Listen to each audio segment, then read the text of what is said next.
Muy buenos días, mi nombre es Oscar Mauricio Moreno Benavides, estudiante de Ingeniería Industrial y para este caso estoy desarrollando el curso de Física Electrónica. Ok, vamos a iniciar con la presentación donde vamos a hablar de las leyes básicas de circuitos. Como ya lo había mencionado, mi nombre es Oscar Mauricio Moreno Benavides. Eh, Estoy desarrollando actividades con relación a física electrónica y soy perteneciente del grupo 124. Ok, vamos a comenzar. Bueno, podemos catalogar las leyes básicas de circuitos en primera instancia con la ley de Ohm.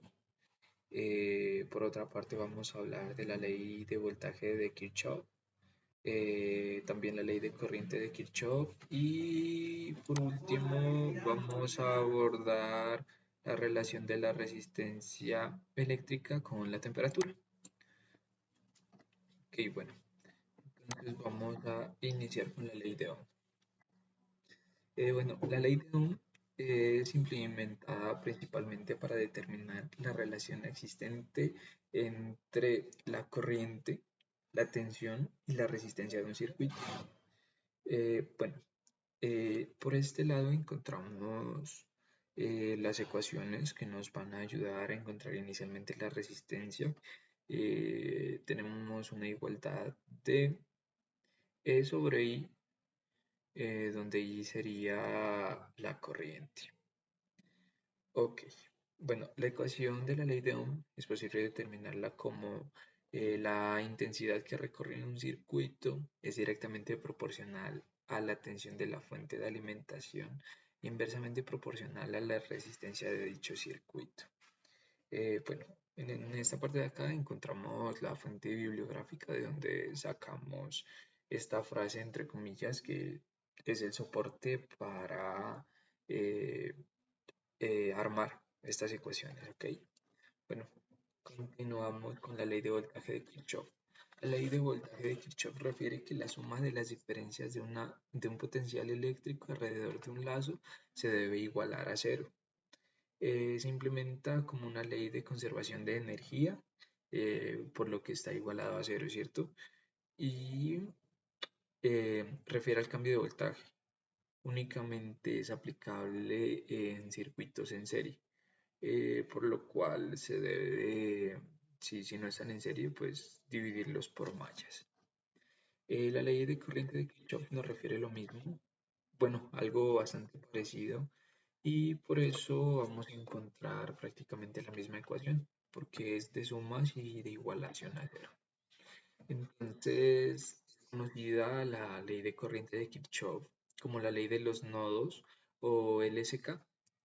Refiere que cualquiera de los nodos, la suma de las corrientes eléctricas que entran es igual a la suma de las corrientes que salen. Bueno, es posible decir que todas las corrientes que pasan por el nodo son iguales a cero, siendo posible relacionarlo con una ley de conservación de energía. Bueno, encontramos la relación entre resistencia eléctrica con la temperatura. Bueno, la resistencia y la temperatura en conductores metálicos poseen una relación directamente proporcional, ya que al incrementarse la temperatura, también se va a incrementar la resistencia. Bueno, para este momento hay que tener en cuenta el coeficiente térmico de resistividad que tenga el material y la corriente disminuye por el aumento de la resistencia. Hay que tenerlo en cuenta. Bueno, afecta inicialmente para eso la resistividad, la geometría del conductor también. Bueno, con relación a la geometría del conductor podemos relacionar la longitud y el área de la sección transversal y finalmente la temperatura. Ok, en esta parte de acá encontramos la relación de la ecuación para la resistencia eléctrica con la temperatura y vamos a encontrar aquí la resistencia en caliente, que es lo que vamos a buscar. Nos relaciona una resistencia a 20 grados centígrados. Bueno, este vendría siendo el coeficiente de temperatura. Acá lo refiere a 20 grados también. Y aquí la diferencia de temperaturas, de la inicial a la final, que sería la elevación de la temperatura. Y finalmente vamos a contestar que es una fuente dependiente de voltaje. Bueno, aquí vamos a encontrar la fuente de tensión controlada por corriente, que sería de resistencia de transferencia o transresistencia. Y aquí encontramos un pequeño ejemplo. Bueno, básicamente es una fuente de corriente cuyo valor no es fijo. Ese valor depende de otra fuente de corriente o de voltaje del circuito. También puede ser catalogada como aquellas cuya corriente es proporcional en otra extensión del circuito. Ya es utilizada para modelar circuitos con semiconductores. Y como ya lo había mencionado, un pequeño ejemplo de una fuente dependiente de voltaje sería la resistencia de transferencia. Listo, con eso terminaría mi exposición.